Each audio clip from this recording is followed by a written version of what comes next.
اعوذ باللہ من الشیطان اللعین الرجیم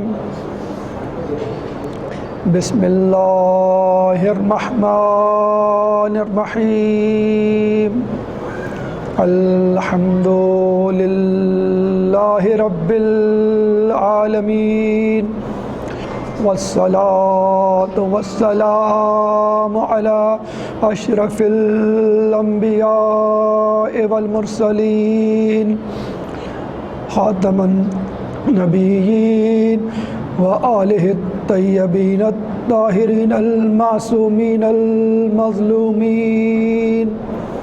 ولعنۃ اللہ علی اعدائہم اجمعین من الآن إلى قیام یوم الدین اما بعد فقال اللہ تعالی فی قرآنہ المجید والفرقان الحمید انما يريد اللہ لیذہب عنکم الرجس اہل البیت ویطہرکم تطہیرا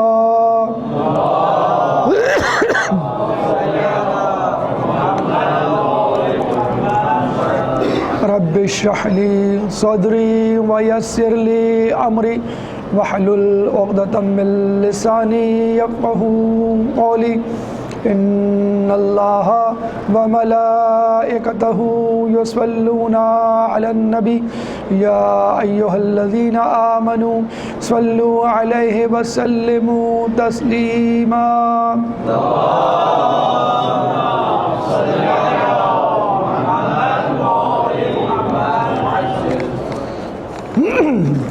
پچیس رجب المرجب شب شہادت ہمارے ساتویں امام اسیر بغداد امام موسیٰ کاظم علیہ السلام اللہ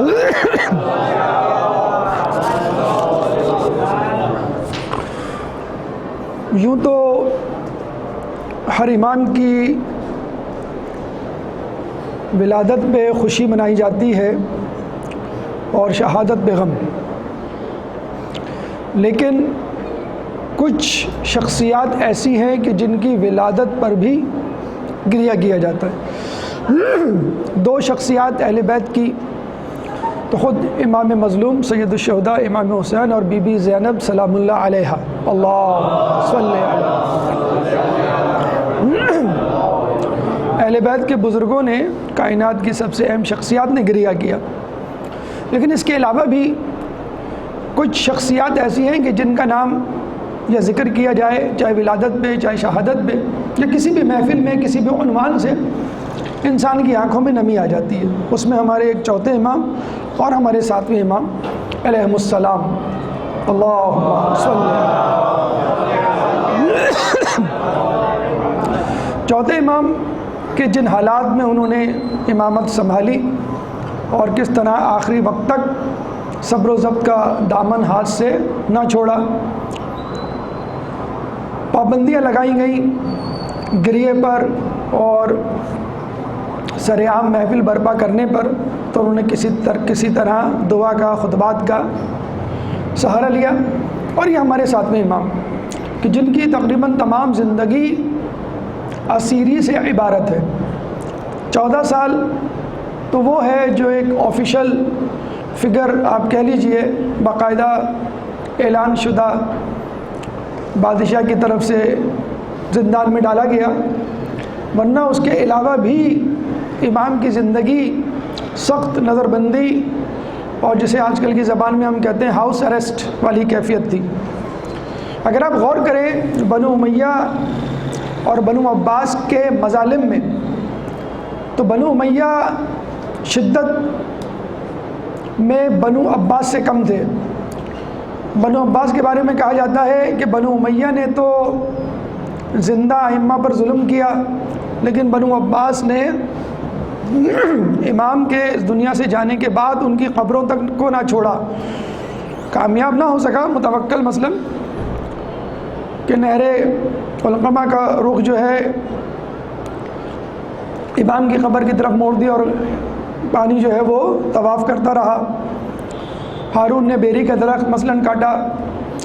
تو بنو عباس کے مظالم بنو امیہ سے بھی شدید تھے، حالانکہ بنو عباس خود اس بات پر بنو امیہ کو تخت سے اتار کر ان سے جنگ کر کر مسند خلافت پر بڑا جمان ہوئے تھے کہ ہم اہل بیت کو ان کا حق دلائیں گے۔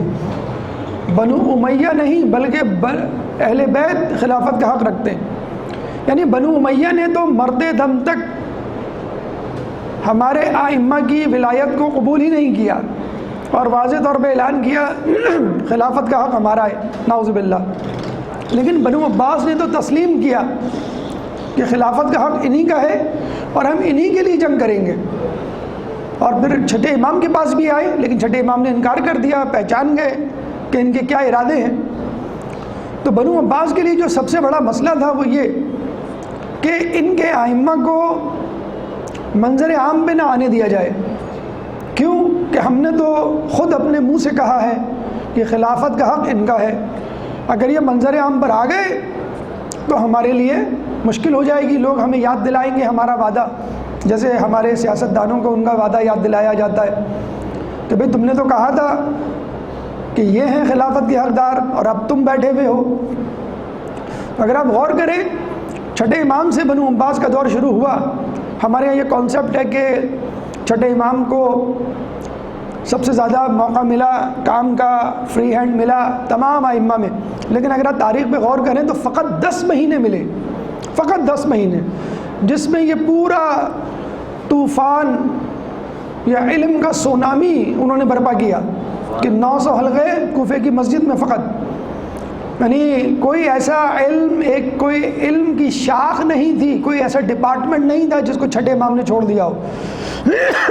آج بھی امریکہ کی جان ہاپکن یونیورسٹی میں چلے جائیں، انگلینڈ کی آکسفورڈ یونیورسٹی میں چلے جائیں تو ہر ڈپارٹمنٹ کا ہیڈ الگ ہوتا ہے، بایولوجی کا الگ ہوگا، معاشیات کا الگ ہوگا، نفسیات کا الگ ہوگا، میڈیسن سرجری کے الگ یونیورسٹیز اور ڈپارٹمنٹس، پھر اس میں مزید ENT، کارڈیو، سائیکائٹری وغیرہ وغیرہ۔ لیکن یہ عجیب شخصیت تاریخ میں گزری ہے کہ سارے ڈپارٹمنٹ امام کے ہاتھ میں، اور امام خود ڈائریکٹلی مجاز تھے جواب دینے کے، اور کبھی کبھی اپنے شاگردوں کو کہہ دیا کرتے تھے تم بتاؤ تم بتاؤ، ورنہ امام سے ہر قسم کا سوال پوچھا جاتا تھا۔ اب ظاہر سی بات ہے کہ نسل مطہر کون سی تھی؟ سلونی سلونی قبل ان تفقدونی والی۔ اور اگر آپ تھوڑا سا غور کریں تو آپ یہ دیکھیں گے کہ ائمہ نے چاہے ان کو بقیہ جوہر دکھانے کا موقع ملا ہو یا نہ ملا ہو، علم کے جوہر ہر امام نے دکھائے۔ اس کی وجہ خود مولا علی کی سیرت 25 سال کہ جب کسی مشکل میں پھنستے تو مولا علی کے پاس آتے، بھئی اس کا حل بتا دیں، اس کا حل بتا دیں، اس کا حل بتا دیں۔ ابھی میں چیف جسٹس جاوید اقبال کا انٹرویو سن رہا تھا تو انہوں نے خود اعتراف کیا، علامہ اقبال کے صاحبزادے اہل سنت سے تعلق، انہوں نے خود اقرار کیا کہ 25 سال میں تینوں خلفاء کے دور میں ایک اسپیشل عدالت ہوتی تھی، ناظر القضایا، جس کو ہم آج کل کے زمانے میں ہم کہتے ہیں اپیل کورٹ، کہ اگر کوئی شخص مطمئن نہیں ہوتا اپنے فیصلے سے جو کہ عدالت نے سنایا ہو، اور عدالت کس کی؟ حکومت کی، قاضی کس کا؟ حکومت کا، تو وہ چیلنج کرتا تھا، کس کے پاس جاتا تھا؟ مشکل کشا کے پاس۔ وہ بیٹھتے تھے، سنتے تھے اور پھر ریویو دیتے تھے کہ یہ فیصلہ ایسا نہیں، ایسا، اس میں یہ غلطی ہے۔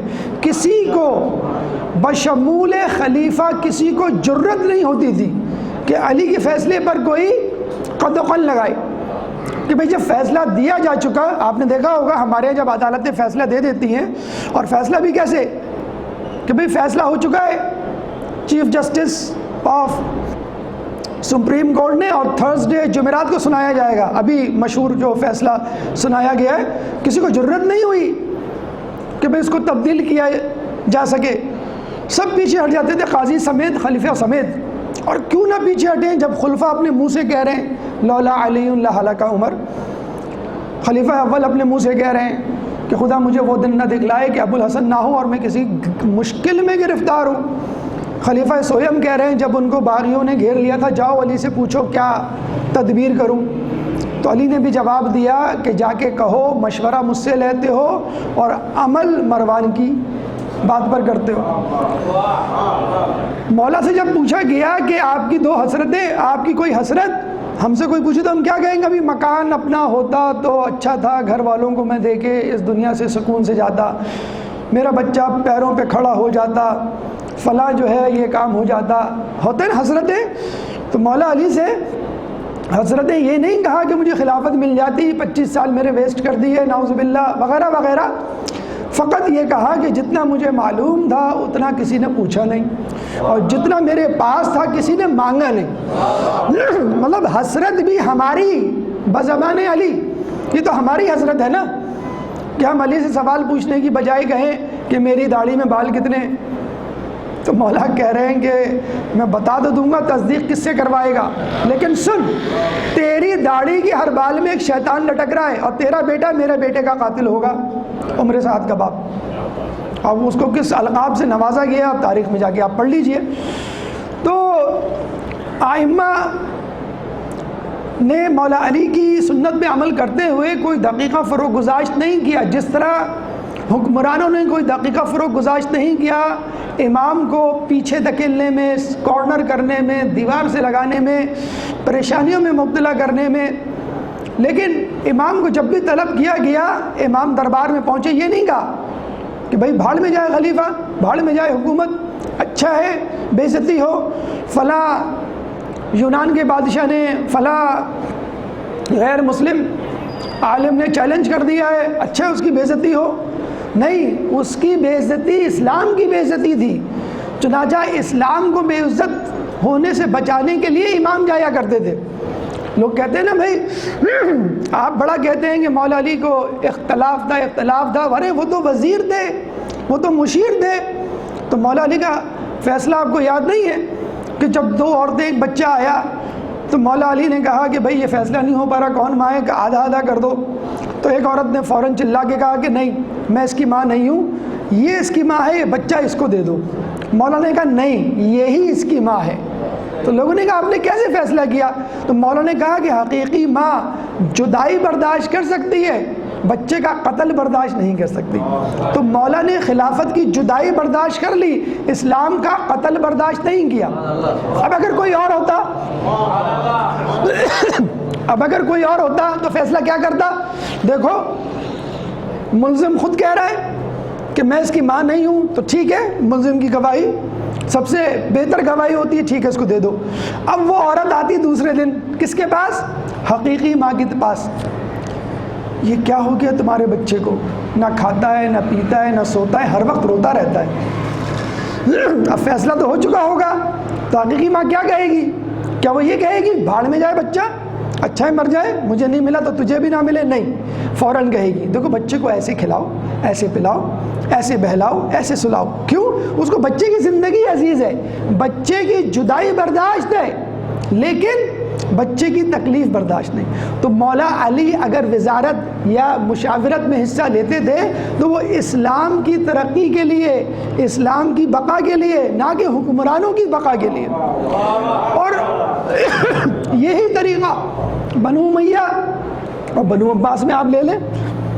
بالآخر اکثر لوگ سوال پوچھتے ہیں کہ آپ لوگ یہ الزام لگاتے ہیں کہ آپ کے ائمہ کو ہمیشہ کارنر کر دیا گیا، دیوار سے لگا دیا گیا، آپ کے امام تو ہر وقت دربار میں موجود رہتے تھے جب بھی بلایا جاتا۔ تو ہم یہی کہیں گے دربار میں اس لیے جاتے تھے کہ اسلام کی عزت بچ جائے ہر بادشاہ نے۔ اچھا پھر دوسری بات یہ کہ وہ یہ کہتے تھے، اگر آپ کہتے ہیں ایک اعتراض، اگر آپ کہتے ہیں کہ یہ دشمن تھے آپ کے اماموں کے، تو پیدا ہوتے ہی قتل کیوں نہیں کر دیتے تھے؟ بچپن میں کیوں نہیں قتل کر دیا؟ جوانی میں کیوں نہیں قتل کر دیا؟ ایک خاص عمر کو پہنچتے ان کے جوہر آشکار ہوتے پھر وہ قتل کرتے، کیا نعوذ باللہ نورہ کشتی تھی؟ تو ہم یہ کہیں گے کہ اماموں کو مارنا بھی ضروری تھا، زندہ رکھنا بھی ضروری تھا۔ مارنا تو اس لیے ضروری تھا کہ دشمن ہے، مارنا تو ہے، وہ الگ بات، مارنے کے بعد خود ماتم کرنے بیٹھ جاتے تھے۔ جی میں آتا ہے کسی روز اکیلا پا کر میں تجھے قتل کروں پھر تیرے ماتم میں رہوں، یہ ہر بادشاہ نے یہی کیا ہے۔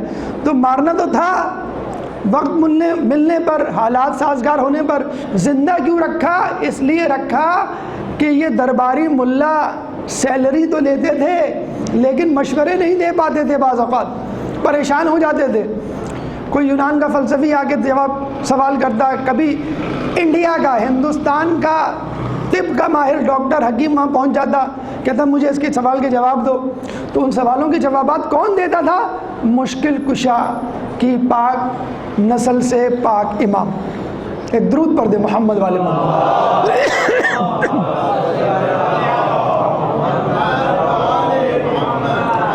تاریخ اس بات کی بھی گواہی دیتی ہے کہ کبھی امام ہمارے کسی بادشاہ سے، حاکم سے مرعوب نہیں ہوئے، بلکہ اسلام میں اس تکبر کو جائز قرار دیا ہے جو کسی ظالم کے سامنے کیا جائے۔ ظالم کے سامنے آپ پکڑ کے بات کریں تو یہ بالکل جائز، مباح اور ضروری ہے۔ تو ایک واقعہ آپ کو معلوم ہے، بادشاہ ہر وقت طاق میں رہتے تھے کہ اپنی شان و شوکت کا اظہار کرے اور جو سامنے شخص ہو اس کو ذلیل کرے، جہاں نظر آ جائے کہ کوئی اسمارٹ، کوئی عقل مند۔ اچھا، یہ میں آپ کو عجیب بات بتاؤں کہ ہارون رشید اپنے زمانے کا، بلکہ بنو امیہ اور بنو عباس کے بادشاہوں کا اگر کمپٹیشن کروایا جائے اور آئی کیو کیلکولیٹ کی جائے تو سب سے زیادہ ذہین ہارون رشید۔ اگر تھوڑا سا الفاظ بدل دیے جائیں، سب سے زیادہ چالاک ہارون رشید، اور تھوڑا سا بدل دی جائیں سب سے زیادہ عیار ہارون رشید۔ مطلب ایسی علمیت، ایسی ہوشیاری کا کیا فائدہ کہ جس میں آپ سارا کا سارا ذہن اس پہ صرف کریں کہ میں امام کو، اہل بیت کو کس طرح نیچے دکھاؤں۔ تو کہنے کا مقصد یہ ہے کہ ہارون ہر وقت طاق میں رہتا تھا کسی طرح، امام کو یا عام علماء کو تو وہ خود کھڑے کھڑے ذلیل کر دیا کرتا تھا، جو درباری ملا ہوا کرتے تھے، اس میں اتنی آئی کیو لیول تھا۔ ہارون رشید کے زمانے کا بغداد اگر آپ ویکیپیڈیا پہ، انٹرنیٹ پہ جا کے سرچ کریں، جو آج کا امریکہ ہے نا، اس زمانے کا تھا۔ یعنی آج ہم امریکہ کی گرین کارڈ اور کینیڈا کی امیگریشن کے لیے تڑپ رہے ہیں نا، اس زمانے میں یورپ اور افریقہ اور امریکہ کے لوگ بغداد کی امیگریشن کے لیے تڑپا کرتے تھے۔ اور بلا شبہ بغداد میں وہ ترقی ہوئی، علمی کہہ لیجئے، معاشی کہہ لیجئے، سیاسی کہہ لیجئے، کہ جو آج تک مسلمانوں کی ہسٹری میں نہیں ہوئی۔ لیکن بس ہم ایک جملہ کہیں گے، ایسی عمارتوں کا کیا کیا جائے کہ جس عمارتوں کی بنیادوں میں اہل بیت کا خون لگا ہو۔ متوکل، پھر اس کے بعد مہدی، پھر ہادی، اور پھر یہ ہارون، ان لوگوں کا مشغلہ ہوا کرتا تھا جب بھی کوئی عمارت بناتے اس عمارت میں سادات کا، امام زادوں کا خون شامل کیا جاتا۔ یہ انہی لوگوں کی بدعت تھی، قبیح ترین شقی القلبی پر مشتمل فعل تھا کہ جب ستون بناتے تو اندر سے وہ کھوکھلے ہوتے تو کسی امام زادے، کسی سید کو اندر کھڑا کر دیتے اور وہ ستون بند کر دیا کرتے تھے۔ وہ کھڑا کھڑا حب سے مر جایا کرتا تھا، دیواروں میں چن دیا کرتے تھے۔ یہ تو ہم کہیں گے کہ ایسی ترقی تو آج کل امریکہ اور اسرائیل بھی کر رہے ہیں۔ ان کی ترقی، ان کے پی ایچ ڈی، ان کی ٹیکنالوجی کا کیا فائدہ کہ تمام کی تمام مسلمان ممالک کے خلاف استعمال ہو رہی ہے۔ تو مروان کی حکومت ہو، ہارون کی حکومت ہو، اگر یہ حکومتیں ہمارے امام کے خلاف گئی ہیں تو ہمیں ایسی ترقی سے کوئی سروکار نہیں۔ ایک درود پڑھ دے محمد والے محمد پہ۔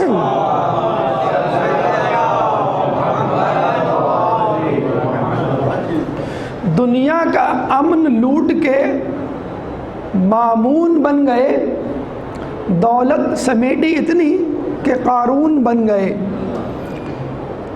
یہ اہل زر کی سیاست تو دیکھیے، موسیٰ کو زہر دے کے ہارون بن گئے۔ دیکھیے، ایک موسیٰ، حضرت موسیٰ نبی تھے اور ایک موسیٰ کاظم تھے۔ موسیٰ نبی کو اللہ تعالیٰ نے قرآن میں غضبان سے تعبیر کیا ہے کہ وہ غصے کے بڑے تیز تھے، ہارون جب ناکام ہو گئے بچڑے کی عبادت رکوانے سے تو موسیٰ علیہ السلام آئے تھے تو ان کو دھکا دیا تھا، ہاتھ سینے پہ مارا تھا، وہ بیچارے نیچے جا کے گرے تھے. اور اس سے پہلے بھی آپ نے سنا ہوگا ایک مصری کو جو مکہ مارا تھا جس سے وہ مر گیا تھا، تو وہ غصے میں مشہور تھے. تو اللہ تعالیٰ نے ایک ایسا موسیٰ پیدا کیا جو غصے کو کنٹرول کرنے میں مشہور تھا. تو اللہ یہ بتانا چاہ رہا ہے کہ اگر قہر خداوندی کا مظہر دیکھنا ہو تو حضرت موسیٰ نبی کو دیکھو، اور اگر اللہ کی رحمانیت اور حلم کو دیکھنا ہو تو موسیٰ کاظم علیہ السلام کو دیکھو.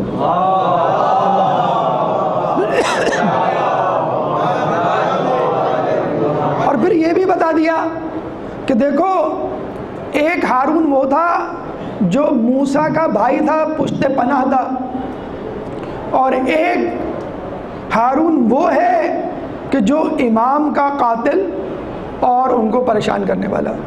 تو جسے کہتے ہیں کہ ملتے جلتے ناموں سے دھوکہ نہ کھائیے.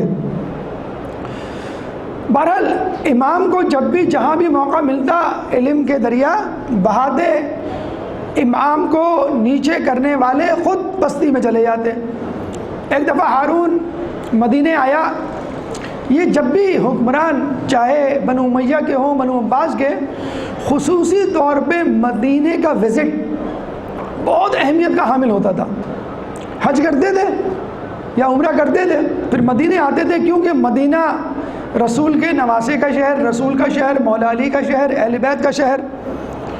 ابھی بھی جب آپ جاتے ہیں مسجد نبوی تو بتایا جاتا ہے کہ یہ تھا محلہ بنی ہاشم، جہاں پر جنت البقیع کے جانے کا رستہ ہے. تو یہ جب مدینے آتے تھے تو پوری تیاری کے ساتھ آتے تھے کہ کسی طرح اپنی بڑھائی، اپنی شان و شوکت اور اہل بیت کی نعوذ باللہ جسے کہتے ہیں کہ توہین کا کوئی دقیقہ فروگزاشت نہ کیا جائے. اب ہارون جب آیا تو منع کر دیا گیا کہ بھائی کوئی طواف نہیں کرے گا، کوئی حج کے مناسک انجام نہیں دے گا، بادشاہ سلامت ہارون رشید اکیلے طواف کریں گے. اب یہ ہارون رشید نے طواف شروع کیا تو آگے ایک نوجوان، اس وقت امام نوجوانی کے عالم میں تھے. اب ہارون نے یہ دیکھا تو اشارہ کیا بھئی یہ کیا مسئلہ ہے. کہتے ہیں کہ ہارون چاہتا تو تھا کچھ کرے لیکن حرم تھا تو اس نے کہا پہلے میں دیکھ تو لوں.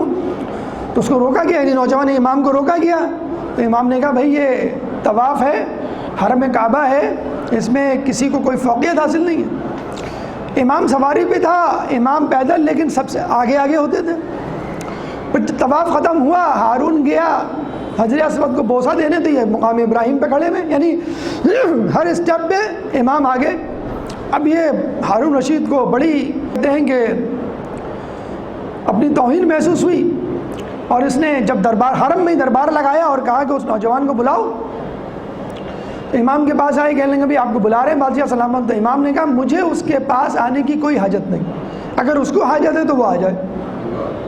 اب یہ پریشان امام کا جملہ لے کر جواب لے کے ہارون کے پاس گیا. اب ہارون بھی پریشان، اچھا تھا یہ انٹلیکچوئل نو ڈاؤٹ. اب وہ طریقہ، اسٹریٹجی، تدبیر سوچ رہا تھا میں کس طرح ان کو جو اپنے دام میں سزا کا مستحق قرار دلواؤں. تو اس نے کہا چلو میں چلتا ہوں. اب یہ چلا، وہاں امام کھڑے ہوئے، امام کے سامنے ہارون کھڑا ہوا، کہنے لگا بیٹھ جاؤ. ہارون نے کہا، امام نے کہا مجھے تیری اجازت کی ضرورت نہیں ہے اس جگہ بیٹھنے کے لیے، اگر تجھے ضرورت ہو تو بیٹھ جا تو. ابھی بیٹھ گیا پریشان ہو کے کیا کرے. اس نے کہا کہ بھئی گھی جو ہے وہ پہلے سیدھی انگلیوں سے نکالا جائے، پھر میں دیکھ لوں گا اس کو.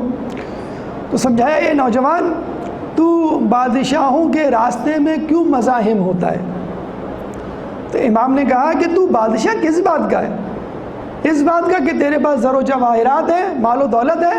اگر تیرے پاس مال و دولت ہے تو میرے پاس بھی علم و دانش ہے. اب جو ہے اس نے کہا کہ اب موقع آ گیا ہے ان کو ٹریپ کرنے کا اور مشکل سوال پوچھنے کا، کیونکہ انہوں نے دعویٰ کر دیا ہے کہ میرے پاس علم ہے. ایسا سوال میں پوچھوں گا کہ مبہم سا ہوگا اور پھر میں کہہ دوں گا بھئی آپ نے جواب پورا نہیں دیا. اچھا ایک تو ہوتا ہے مشکل سوال اور ایک ایسا سوال ہوتا ہے کہ جس کا جو جواب دیا جائے آپ بڑے آسانی سے کہہ سکتے ہیں نہیں اس کا ایک اور جواب بھی ہے، نہیں اس کا ایک اور جواب بھی ہے۔ مولا علی جا رہے تھے نا کہاں مسجد، تو کسی نے رستے میں جاتے ہوئے پوچھا مولا علی کون سے جانور انڈے دیتے ہیں، کون سے جانور بچے دیتے ہیں؟ تو اس نے کہا کہ یہ مولا علی رکیں گے، ایک ایک کر کے بتانا شروع کریں گے، نماز قضا ہو جائے گی ان کی۔ میں کہہ دوں گا ناقص العبادت ہیں، اور اگر انہیں یہ کہہ دیا بعد میں بتا دوں گا تو کہہ دوں گا ناقص العلم ہے، پتہ ہی نہیں ان کو۔ تو مولا نے رکے بغیر کہا کہ جو اپنے بچوں کو دانہ چگاتے ہیں وہ انڈے دیتے ہیں، اور جو دودھ پلاتے ہیں وہ بچے دیتے ہیں، بغیر رکے۔ تو اب اس نے کہا کہ میں ان سے ایسا سوال پوچھوں گا مبہم کہ جو بھی جواب دیں گے اس کا الٹرنیٹ میرے پاس موجود ہوگا۔ تو ہارون نے کہا کہ ٹھیک ہے، اگر تم کو دعویٰ ہے کہ تمہارے پاس علم ہے تو میرے سوال کا جواب دو۔ تو امام نے کہا تو یہ سوال متعلم یعنی شاگرد کی حیثیت سے پوچھ رہا ہے یا مجھے پریشان کرنے کے لیے پوچھ رہا ہے؟ اب یہ سمجھ گئے، یہ بہت ہوشیار شخصیتیں کہہ لیں گے نہیں میں تو ایک شاگرد کی حیثیت سے پوچھ رہا ہوں۔ تو امام نے کہا پھر شاگردوں کی طرح تمیز سے بیٹھ جا، جیسے شاگرد بیٹھتے ہیں، وہ تو بادشاہوں کی طرح کڑ کے بیٹھتا ہے۔ تو وہ فوراً ٹھیک سے بیٹھ گیا کہ بھئی یہ تو بڑی مشکل سے ہاتھ آئیں گے، بیٹھ گیا۔ اب اس نے سوال کیا فرض کیا ہے؟ اب بھئی فرض تو ہزاروں ہیں، کتنے فرائض گنوائیں؟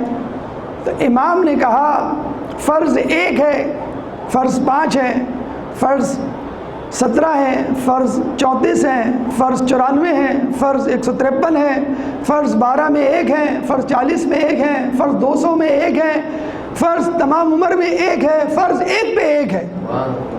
اب یہ جو ہے نا پریشان ہو گیا کہ میں کیا کس کو کیا سمجھوں۔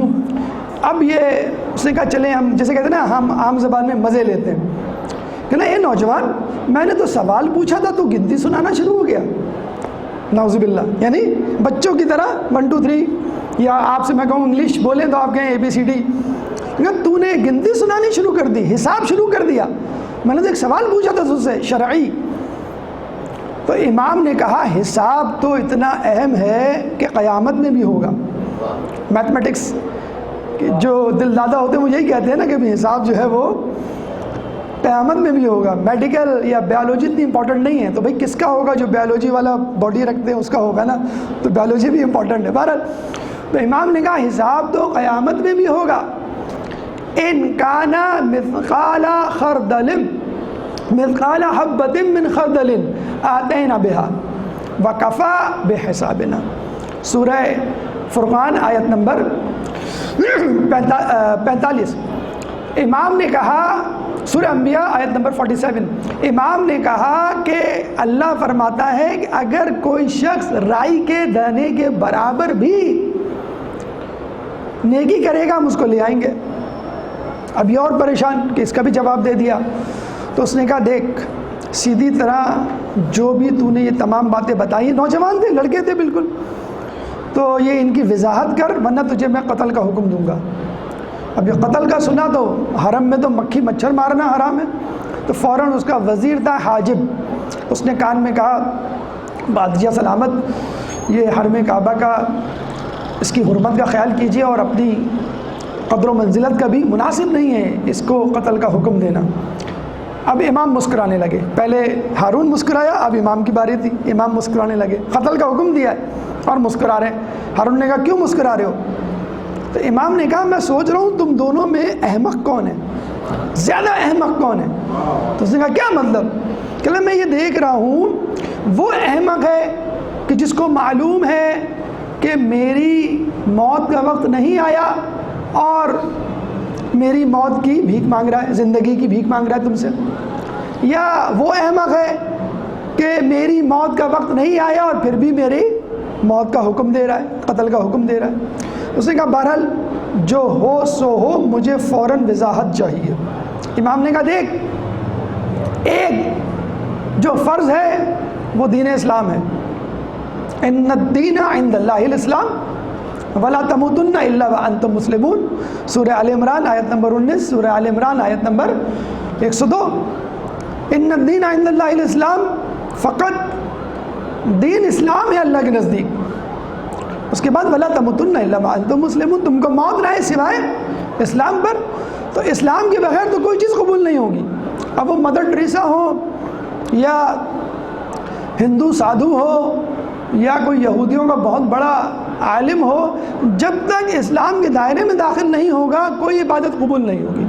تو سب سے اہم چیز جو سب پر بھاری دین اسلام, 17 وہ نمازیں, 5 وہ نمازیں جو آپ دن بھر میں پڑھتے ہیں, 17 اس کی رکعتیں, 34 سجدے, ایک رکعت میں 2 سجدے, 94 تکبیرات, 153 تسبیحات, 12 میں 1 یعنی 12 مہینے میں 1 مہینے کے روزے, ماہ رمضان کے فرض, 40 میں 1 زکوٰۃ کا نصاب 2.5%, پوری عمر میں 1 مرتبہ اگر آپ کی استطاعت ہو جائے تو حج واجب, اور 1 کے بدلے 1, النفس بالنفس, سورہ مائدہ آیت نمبر 45 اللہ فرماتا ہے قصاص, 1 کے بدلے 1, جس نے قتل کیا ہے اسی کو قتل کیا جائے گا. جب آپ اس نے یہ سنا تو یہ لاجواب ہو گیا. اس نے کہا بھائی لاؤ انعام لاؤ, ان کا ایک تھیلی ان کو دی جائے. تو امام نے کہا تھیلی تو میں اس وقت لوں گا جب تو میرے سوال کا جواب دے گا, تب قبول کروں گا, اگر نہیں دیا تو 1 تھیلی اور دے گا تو. اب یہ پریشان کہ امی یہ کیا سوال پوچھے, میں کیا جواب دوں. کہنا اچھا ٹھیک ہے پوچھو. اس نے کہا یہ جو گوبر کا کیڑا ہوتا ہے, گبریلا کہتے ہیں اس کو اردو میں, گوبر کا کیڑا, وہ اس کی ماں اس کو دودھ پلاتی ہے یا دانہ چگاتی ہے. اب یہ پریشان کہ سوال بھی عجیب, 3rd کلاس اور اسٹپڈ اور عجیب, گوبر اور یہ کیڑا, یہ کیا سوال. کہہ رہا میں نے تم سے اتنا اچھا سوال پوچھا فرائض اسلامیہ اور اس سے متعلق, تم کیا سوال پوچھ رہے ہو. تو امام نے کہا کہ دیکھ رسول کی حدیث ہے, جب اللہ کسی کو خلیفہ بناتا ہے, حکمران بناتا ہے, تو لوگوں کی عقل کے مطابق اس کو عقل دیتا ہے. تجھ کو اس رعایا میں موجود ہر شخص کے ہر سوال کا جواب دینا چاہیے, تو خلیفہ ہے. اب یہ کیا جواب دیتا. اس نے کہا بھائی مجھے تو جواب نہیں معلوم. ایک اور تھیلی دی. تو امام نے کہا دیکھ جو کیڑا ہے گوبر کا گبریلا, وہ نہ دودھ پیتا ہے نہ دانہ چگتا ہے, وہ مٹی کھاتا ہے, مٹی سے اپنی غذا حاصل کرتا ہے. یہ کہہ کہ امام چلے گئے, پیچھے پیچھے حاجب اس کا وزیر دوڑتا ہوا گیا, واپس آیا. آپ کو معلوم نہیں ہارون یہ رسول کے خانوادے کے معصوم امام موسیٰ کاظم, یعنی اس وقت تو معصوم نہیں بنے تھے, یہ موسیٰ کاظم ہے. تو وہ ہارون بھی کہے بغیر نہ رہ سکا, رسول کے درخت کا پتا ایسا ہی ہونا چاہیے. ایک درود پڑھ دیں محمد والے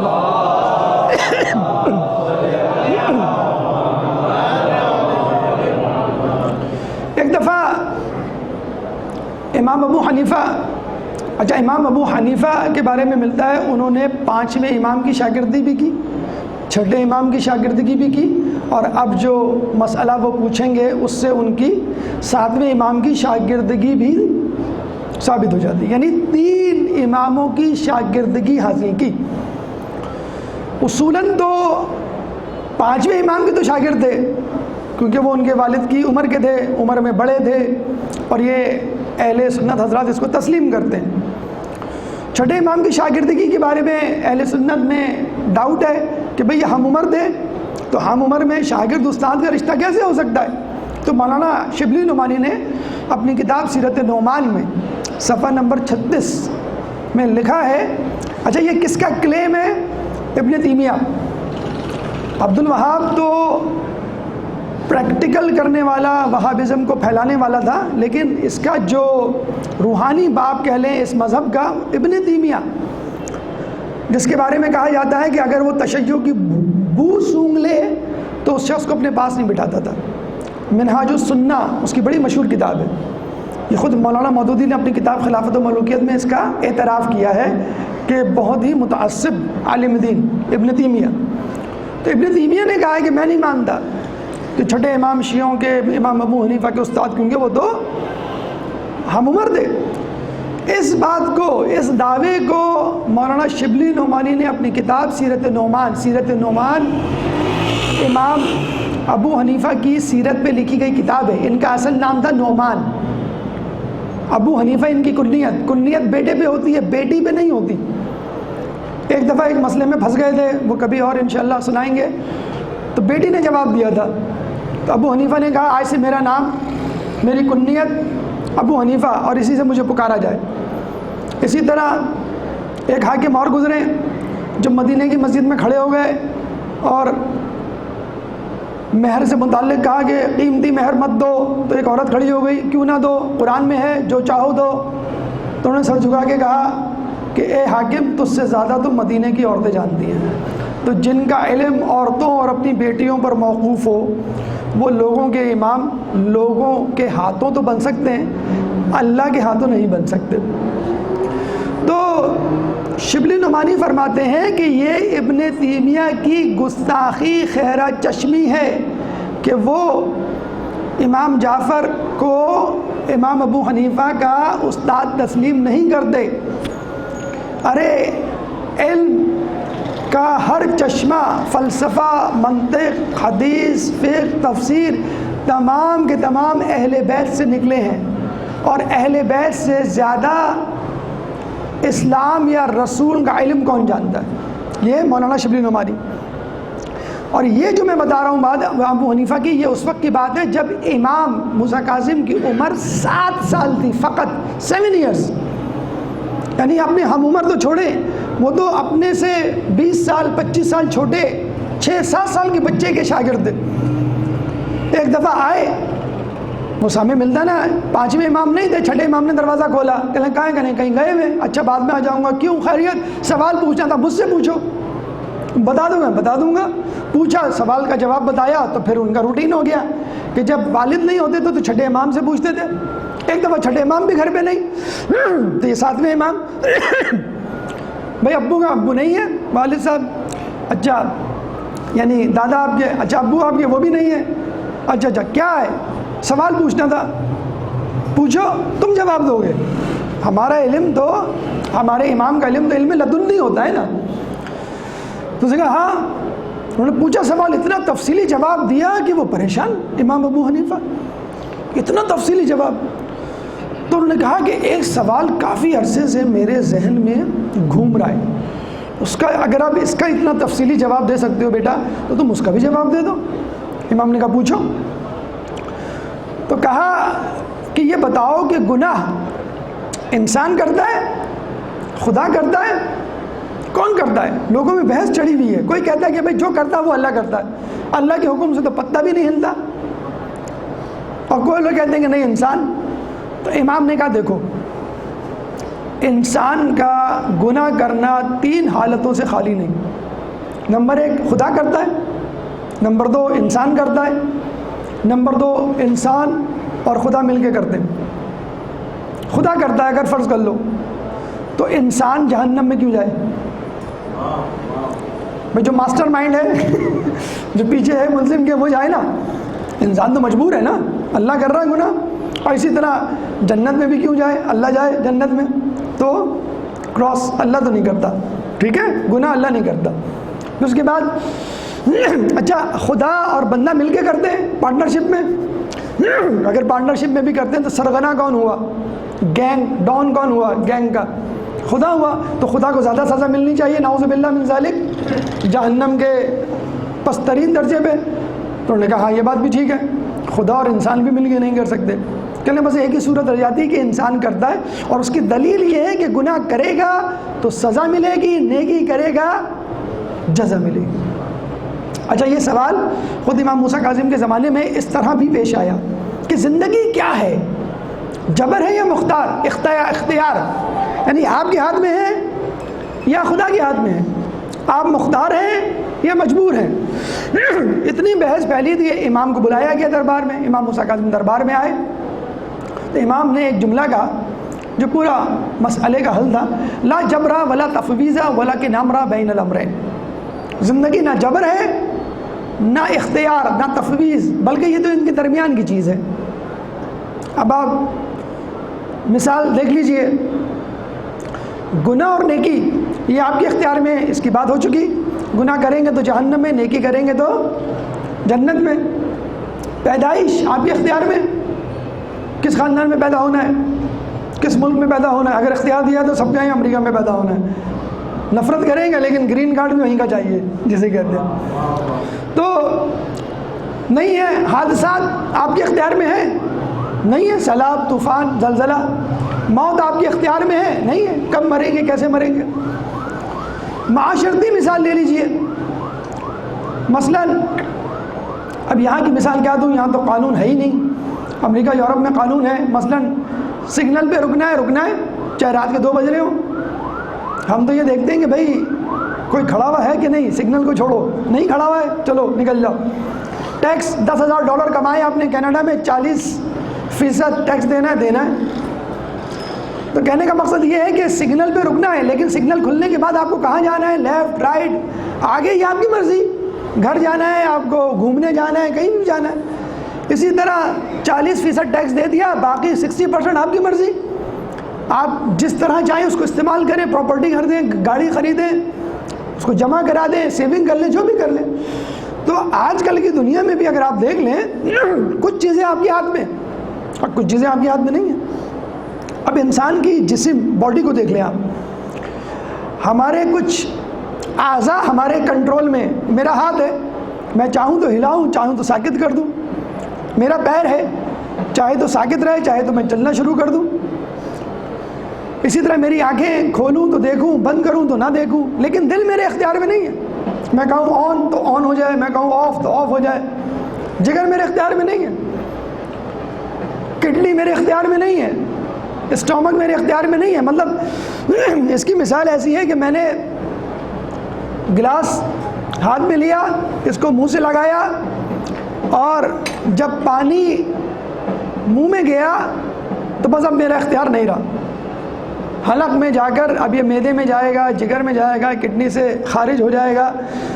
تو خود انسان کی باڈی میں کچھ چیزیں ایسی ہیں جو آپ کے اختیار میں, کچھ آپ کے اختیار میں نہیں ہیں. تو یہ کہنا بھائی جب اللہ زیارت پہ بلائے گا تو ہم جائیں گے, مولا جب زیارت پہ بلائیں گے تو ہم جائیں گے, پیسے موجود ہیں, وقت موجود ہے, نہ حج کر رہے ہیں, نہ عمرہ, نہ زیارت. جب اللہ توفیق دے گا تو مجلس میں آئیں گے, نماز پڑھیں گے.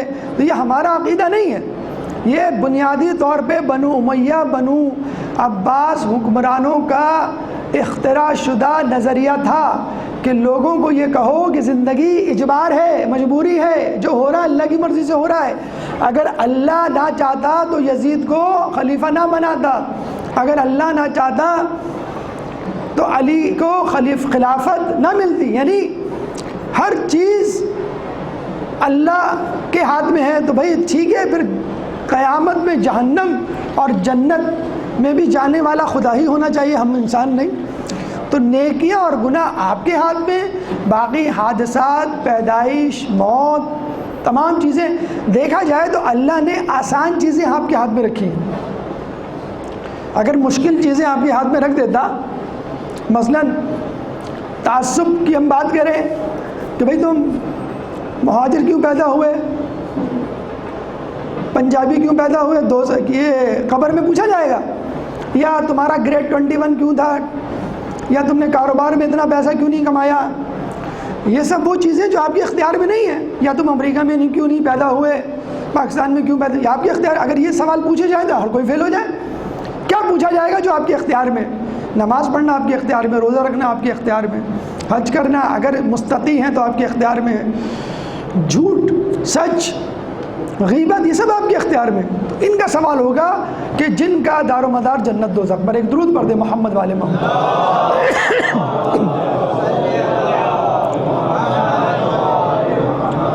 بہرحال کہنے کا مقصد یہ ہے کہ امام نے کوئی دقیقہ فروگزاشت نہیں کیا علم کو پھیلانے میں. بس وہی بات مولا علی کی طرح کہ لوگوں نے اتنا پوچھا نہیں کہ جتنا امام جانتے تھے. کہتے ہیں کہ بنو امیہ, بنو عباس کی حکمت میں یہ فرق تھا کہ بنو عباس چاہتے تھے کسی طرح امام روپوش رہے. تو آپ دیکھ لیجئے, چھٹے امام کو 10 مہینے کی آزادی دی, اس کے بعد روپوشی, پھر 7ویں امام روپوش, 8ویں امام کو ولی عہدی دی تھوڑے دنوں کے لیے, تھوڑے مہینوں کے لیے, وہ واپس لے لی. پھر 9, 10, 11, 12ویں کو تو خود اللہ نے غیبت میں لے لیا کہ تم لوگ اس قابل نہیں ہو کہ تم کو امام دیا جائے. جیسے استاد کو اتنا تنگ کرتے ہیں کہ ہیڈ جو ہیڈ ماسٹر ہوتا ہے وہ استاد کو کمرے سے بلا لیتا ہے کلاس روم سے کہ بھئی بچے اس قابل نہیں ان کو پڑھایا جائے. جب یہ تمیزدار ہو جائیں گے, جب یہ خود آئیں گے معافی مانگیں گے, جس طرح پوری دنیا جب اجل اجل اجل کہے گی تو پھر ہم بھیج دیں گے, تو ہم سمجھیں گے اب دنیا اس قابل ہے. تو 7ویں امام کے لیے پورا انتظام تھا کہ کسی طرح ان کو گوشہ نشینی میں, گمنامی میں 14 سال تو آفیشل ان کی وہ تھی. اچھا, پاکستان میں بھی عمر قید اگر آپ پوچھیں تو اکثر آپ پڑھتے ہوں گے عمر قید یا 14 سال بامشقت. 14 سال تقریباً عمر قید کی سزا ہوتی ہے. وہ الگ بات ہے کہ قید کی بات آئے تو عمر قید, اور نشان کی بات آئے تو نشان حیدر. ایک درود پڑھ دیں محمد والے محمد.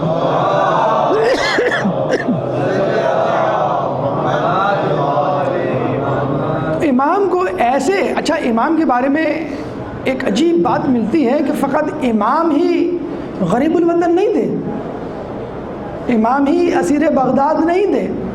امام کے 18 بیٹے 19 بیٹیاں تھیں, کسی ایک کی خبر مدینے میں نہیں ہے. کیا مطلب کہ نہ صرف امام بلکہ امام کی اولاد کو بھی دربدر کیا گیا. کتنوں کی تو ہمیں خبر ملتی نہیں ہے, پتہ نہیں کہاں گمنامی میں مر گئے اور بغیر بتائے.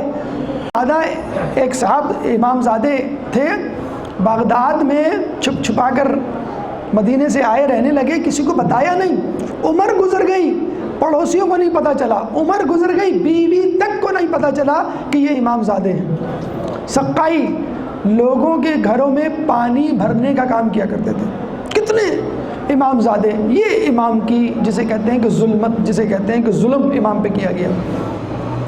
اچھا, قید خانہ اتنا ہو کہ آدمی سو جائے تو ہم کہتے ہیں فقط اتنی جگہ تھی کہ سو سکتا ہے آدمی. امام کا قید خانہ سمجھ نہیں آتا اس کو کس طرح بیان کیا جائے کہ اگر آپ کھڑے ہوں تو سیدھے کھڑے نہیں ہو سکتے, جھک کے کھڑا ہونا پڑے گا, اتنا بلندی میں کم تھا. اور چوڑائی کی بات کریں تو آپ سیدھا لیٹ نہیں سکتے پیر پھیلا کر, یعنی کھڑے رہنا ہے, اور وہ بھی سر جھکا کر. آپ اندازہ لگا لیجئے, آپ کو 100 کوڑے مار دیے جائیں, آدھے گھنٹے میں ختم ہو جائے گی تکلیف. اگر آدھے گھنٹے کال کوٹری میں جہاں پہ نہ روشنی ہے نہ ہوا ہے, سر جھکا کے کھڑا ہونے کو کہا جائے, 24 گھنٹے میں فقط ایک مرتبہ کھانا, ایک مرتبہ جو کی روٹی پسی ہوئی یا دال جس میں پانی اور کنکر زیادہ, کھانا کم.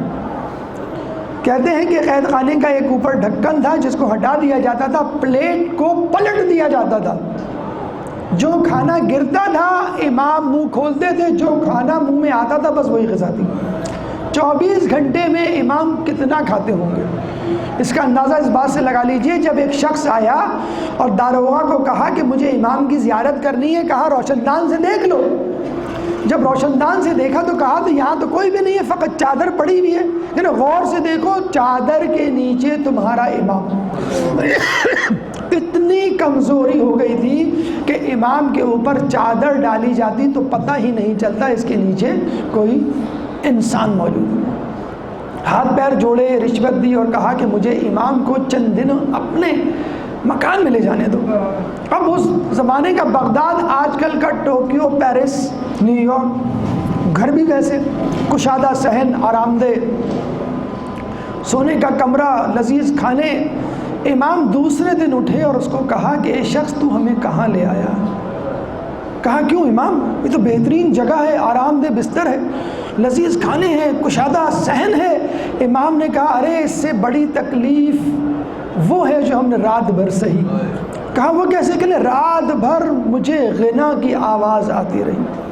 جس طرح آج کل آپ دیکھ لیجئے, آپ فون کریں تو غنا کی آواز, انٹرنیٹ آن کریں تو غنا کی آواز, ٹی وی آن کریں تو یہ. جب دنیا میں انسانوں کے معاشرے میں خوشحالی آتی ہے تو وہ گناہ پہ آمادہ ہو جاتا. پورا بغداد موسیقی کا رسیا, پڑوس کے آس پاس سے. اب نہ جانے ہمارا کہنے دیجئے جو منقبت خواہوں کا گروہ ہے وہ کس طرف چل پڑا ہے. پہلے ہم منقبت یا نوحہ سنتے تھے تو سینے پہ ہاتھ مارتے تھے, اب منقبت نوحہ سنتے ہیں تو زمین پر پیر مارنا پڑتا ہے، ایمان میں نہیں، ایک عجیب سی ہجیانی کیفیت میں اضافہ ہوتا ہے۔ تو خدا را یہ بہترین وقت ہے سوچنے کا کہ ہم کس قسم کی منقبتوں کے نوحوں کے پیچھے جا رہے ہیں۔ امام نے کہا کہ مجھے قید خانے میں واپس لے جاؤ، قید خانے کی زندگی اس سے بہتر ہے۔ جو لوگ موسیقی کے رسیاں ہیں ذرا سا غور کیجئے۔ پھر کہتے ہیں کہ ہارون رشید کی تمام تدبیریں بیکار ہو گئیں، ایک سے ایک بڑھ کر ظالم کو بلایا جاتا۔ 6 مہینے بعد وہ ہاتھ جوڑتا ہارون کے سامنے اور کہتا کہ تو مجھے قتل کر دے لیکن میں اسے قتل نہیں کروں گا۔ ہارون کہتا ہے کیوں؟ کہ میں نے اس شخص کو نماز تسبیح کے علاوہ کچھ اور کرتے ہوئے دیکھا نہیں، اور تو کہتا ہے کہ یہ تیری خلافت پہ نظر جمائے بیٹھا ہے، اس کو تو سجدے سے سر اٹھانے کی فرصت نہیں۔ پھر کہتے ہیں کہ ایک خوبصورت کنیز کو امام کے قید خانے میں ڈالا گیا۔ اب یہ کنیز امام سجدے کی حالت میں بیٹھی ہوئی ہے، اب انتظار کر رہی ہے کہ امام کب سجدے سے سر اٹھائیں۔ صبح ہو گئی، امام نے جب نماز شب کے وقت سجدے سے سر اٹھایا تو در و دیوار سے سبوح قدوس کی آوازیں آنے لگی۔ کنیز نے گھبرا کے اوپر دیکھا تو آسمان کے سارے حجابات ہٹ گئے اور جنت کے مناظر سامنے آ گئے۔ بے اختیار اس کے منہ سے نکلا سبوح قدوس، اور وہ بھی سجدے میں چلی گئی جب تک داروغہ نہیں آیا۔ ہاتھ پکڑ کے کھینچ کے اٹھایا، ہارون کے پاس لے گیا، کہیں گے اس کو امام کو بہکانے کے لیے بھیجا تھا، یہ امام کی ہمنوا بن کر نکلی ہے۔ جب ہارون نے پوچھا تو اس نے سارا قصہ سنایا۔ کہنے کا مطلب یہ ہے کہ جو زلیخا سے اپنی عصمت کو بچا لے اس کو نبی کہتے ہیں، اور جو اپنی عصمت کو نہ بچائے بلکہ خود اس کو اپنی طرح عبادت گزار بنا دے اس کو امام موسیٰ کاظم کہتے ہیں۔ بہرحال کہتے ہیں کہ جب اس نے دیکھا کہ کوئی شخص امام کو تکلیف دینے کے لیے تیار نہیں تو شقی القلب ترین انسان کو ان پر مسلط کیا، سندی بن شاہٹ۔ اس نے امام کو ایک دن زہر دیا اور امام نے کہا کہ تو نے مجھے زہر دیا، اس زہر سے میں 3 دن بعد ہلاک ہو جاؤں گا۔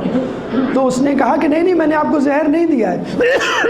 اسی وقت اتباع کو حکمہ کو بلایا اور کہا کہ بھئی تم لوگ بتاؤ۔ انہوں نے جھوٹی گواہی دی کہ نہیں یہ اپنی مرضی سے اپنی بیماری سے طبعی موت مر رہے ہیں۔ اور پھر کہتے ہیں کہ رات کے اندھیرے میں امام کے جنازے کو اٹھا کر بغداد کے پل پر رکھ دیا گیا۔ کیوں رکھ دیا گیا؟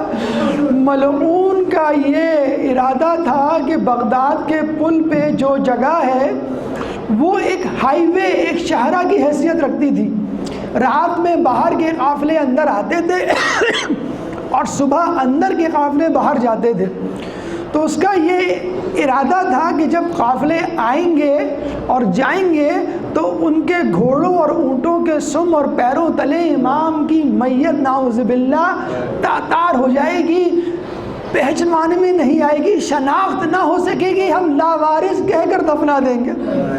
کہتے ہیں کہ جب باہر کا قافلہ اندر آنے لگا تو عین بغداد کے پل پر قافلہ رک گیا، اور جب شہر بغداد کا قافلہ باہر جانے لگا تو عین بغداد کے پل پر رک گیا۔ میں کہوں گا ہارون ارے تجھے امام کی معرفت نہیں تھی، دیکھ اس زمانے کے جانور امام کی معرفت رکھتے ہیں۔ لوگوں نے بڑی کوشش کی کہ سواری آگے بڑھے لیکن سواریاں آگے نہ بڑھی۔ لوگ سواریوں سے اترے، بغداد کے پل کے وسط پر پہنچے تو پتہ چلا شیعوں کا 7واں امام کھلے آسمان تلے پڑا ہوا ہے۔ ارے حکمران نے چاہا امام گمنامی کی موت مر جائے، ارے گمنامی کی موت نہ مرے، ارے کوہرام مچ گیا، بغداد کے گلی کوچے امام کے چاہنے والے جمع ہو گئے، شایان شان طریقے سے جلوس نکال کر امام کو دفنایا گیا۔ میں کہوں گا امام آپ نے کربلا کی ہر مصیبت صحیح ہوگی، کربلا کی ایک مصیبت اللہ نے آپ کو آزمائش میں نہیں ڈالنے دیا۔ ارے لاشے کا کچل جانا، کربلا میں 11 محرم، ارے جنگ ختم ہو گئی، گھوڑوں کی چلنے کی آوازیں، ہنہنانے کی آوازیں، شہزادی گھبرا گئی، فضا ارے جنگ تو ختم ہو گئی، اب یہ گھوڑے کیوں دوڑ رہے ہیں؟ فضا نے کہا عمر سعد نے لاشے کو پامال کرنے کی حکم دیا ہے۔ عمر سعد نے کہا جو ہمارا سنگین دشمن ہوتا ہے اس کو سنگین طریقے سے سزا دی جاتی ہے، گھوڑوں کو تیار کرو، نالین کو تبدیل کرو، لاشوں کو پامال کیا جائے گا۔ حر کا لاشا رکھا گیا، فوج کو تیار ہونے کا حکم دیا۔ ارے حر کا قبیلہ یکا یک آگے آیا، ہم حر کے لاشے کو پامال نہیں ہونے دیں گے۔ بریر حمدانی کا لاشا لایا گیا، فوج کو پامالی کا حکم دیا گیا، حمدان قبیلہ آ گیا، ارے ہم بریر کو پامال نہیں ہونے دیں گے۔ جو بھی لاشا آتا اس کا قبیلہ آڑے آ جاتا۔ عمر سعد نے کہا کوئی بات نہیں، ہمیں کسی قبیلے سے پرخاش نہیں، ارے فقط ایک لاشا جس کے لیے کوئی آگے نہ بڑھا، رسول کا نوازا، علی کا لخت جگر، فاطمہ کا لال، گھوڑوں کے سموں سے پامال، حسین کا سینہ، گھوڑے کے سونگ۔ شہزادی خیمے سے منظر دیکھ رہی تھی، ہائے ہائے، ارے جو میرا بھائی نانا رسول اللہ کے سینے پر سویا کرتا تھا، آج اس کے سینے پر گھوڑے دوڑائے۔